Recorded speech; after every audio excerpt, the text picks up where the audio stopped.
ছিল আমার গরু ছিল প্রায় 20টার মতো। 20টার মতো। এখন কতটা আছে? এখনো 14টা আছে। এখন 14টা আছে। ঠিক গরুগুলো কি যেটাকে আমরা গ্রাম্য ভাষায় বছর বিয়ে নিয়ে বলি, কি বছর প্রতি বছরের বিয়ে? হ্যাঁ, প্রতি বছর মানে মিসও তো হয়। মিসও হয়, তাই না? অনেক সময় মিস।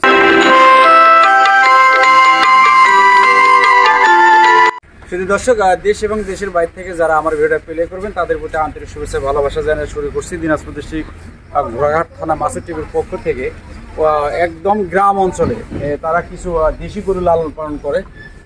দেখি আমি জানি যে গরু লালন পালন করে বিদেশি গরু, কিন্তু এনারা কেন দেশি গরু লালন পালন করতেছে, তার লালন পদ্ধতি কি কি লাভ লস কি, সেটা আমি আপনাদেরকে প্রতিবেদন আকারে জানাবার চেষ্টা করছি। সে পর্যন্ত ভিডিও জুড়ে থাকুন। আসসালামু আলাইকুম। আসসালামু আলাইকুম। ওয়ালাইকুম আসসালাম। কি ভালো আছো না? জি আল্লাহ ভালো আছে। তোমার নাম কি? মোহাম্মদ ইসানুর রহমান। ইসানুর রহমান। এই জায়গার ঠিকানাটা বলেন তো। কুমড়িয়া বাগপাড়া। কুমড়িয়া বাগপাড়া, দিনাজপুর দেশে ঘোড়াঘাট না। আচ্ছা, আমি জানি যে যেটা আমি একটু আগে ভিডিওতে বললাম যে বিদেশি গরু পালা হয়, তাই না? জি। আপনারা যে এতগুলো গরু দেশি গরু পালতেছেন, কারণটা কি? আমার দেশি গরুতে লাভ বেশি আছে। কিভাবে? দেশি গরুতে লাভ বেশি আছে মানে আমার দেশি গরুতে হলো খাদ্য কম হলেই চলে। কম হলেই চলে, তাই না? আর বিদেশি গরু মানে আমার খাদ্য মানে প্রোডাকশন বেশি লাগে, তাই না?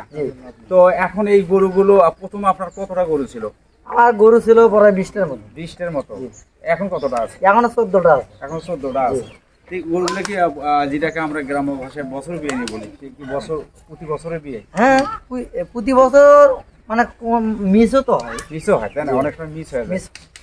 আপনারা যখন পালন করতেইছেন গরুগুলোর একটু বডি স্ট্রাকচার, যেটাকে বড় মানের গরু বলা হয়, সে ধরনের গরু পাললে ভালো হয়। দেখি পালেন। এখন বর্তমানে আমরা তো বাছুর নেই, সমস্ত খালি বাছুর নেই। আর এই বাছুর মানে আমার খাদ্য সবই আছে। ভুসি, এই ধান দিয়ে ভুসি, খোল, মানে এরপর জিঙ্ক সিরাপ, তারপরে তোমার ওইদিকে আমি পরে যাবো, ওষুধের দিক দিয়ে পরে যাবো। তা আমার কথা হলো যে আপনার দেশি গরু লালন পালন করার উদ্দেশ্য হলো কি যে আমরা কৃষি কাজ করি, এর পাশাপাশি আমরা এই দেশি গরু লালন পালন করি, এতে আমাদের খাদ্য খরচটা কম হয়। আর বছর অন্তর দুধ হোক আর না হোক একটা বাছুর পাই। বাছুর গুলো কি আপনারা ওই সার দেন না ওই যে ডাক্তার সব বীজ মাধ্যমে? সায়েল হয় না দেশি হয়? আর সায়েল হলে আপনারা পোষাবার পারবেন। তাহলে আগে ছিল 20টা, এখন গরু আছে কতটা? এখন 14টা। 14টা। এই গরুগুলো না? জি, ওটা এইটা এখন 15টাই আছে, বাছুর সহ 15টা।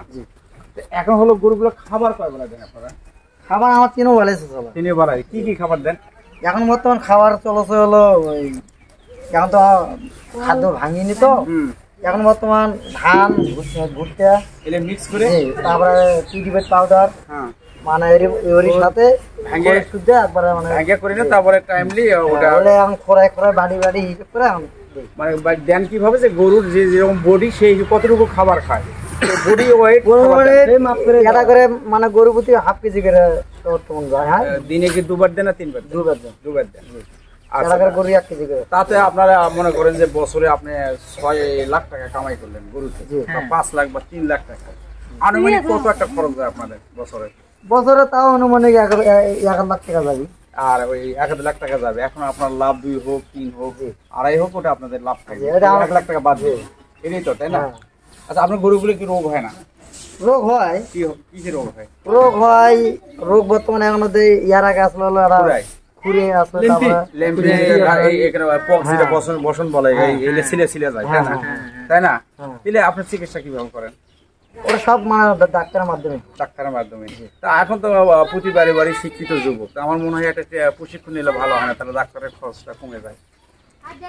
যুবনন্দন থেকে একটা প্রশিক্ষণ নেবেন, তাহলে আপনাদের ছোট যে যেমন একটা গরু জ্বর হলে কি খাওয়াবো, গ্যাস হলে কিভাবে চিকিৎসা করব, বা খুঁড়ে লোকের কি ভ্যাকসিন, বা গরুর লক্ষণগুলো বুঝতে পারবেন, জানতে পারবেন।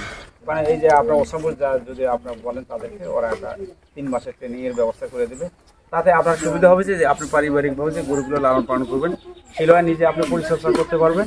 এবং দেখা গেল যে যদি আপনার ব্যবস্থাপনা ভালো হয়, এবারে ওবারে যা ব্যবস্থা দিয়েও 2টা পয়সা কামাই করে আপনার ডেলি দিনের যে একটা খরচের কষ্ট, সেটা আপনার পার হতে পারবে। আমরা কিছু ইঞ্জেকশন মাধ্যমে ডাক্তারের পরামর্শ নিয়ে কিছু ইঞ্জেকশনগুলো আমি নিজস্বভাবেই নিয়েছি, নিজস্বভাবেই আমরা।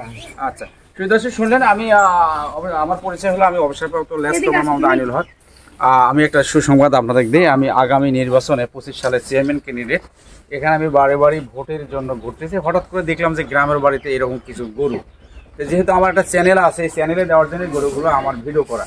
তো অবশ্যই যারা যুবক বেকার যুবক আছেন অবশ্যই দেখবেন যে দেখেন কৃষি আসলে এই যে কৃষি কাজের পাশাপাশি তারা এই যে দেশি গরু লালন পালন করে তারা স্বাবলম্বী হচ্ছে। হ্যাঁ, এনাদের যে ভাষ্য বা কথা, এই গরুগুলো বিদেশি গরুর থেকে 4 ভাগের 1 ভাগ খাবার খালি এরা কিন্তু বেঁচে থাকে বা তাদের পুষ্টি সাধন হয়।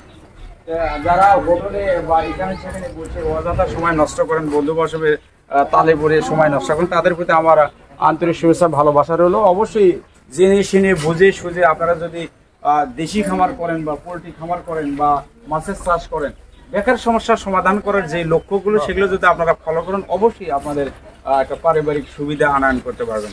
যাই হোক, এই ছোট্ট একটা ভিডিও, আমি যে তরুণ যুবকের কাছে যে কথাগুলো ছিলাম, তারা পারিবারিকভাবে সুখী আছে গরু বাছুর লালন পালন করে। কথাটা কি ঠিক না? তা আপনি যে যারা বেকার যুবক তাদের কি বলবেন, তারা কি করবে যারা ইংলিশে ঘুরে ফিরে বেড়ায়? ঘুরে বেড়ায় তাহলে তো তার না পালে তার তো কিছু করা যাবে না।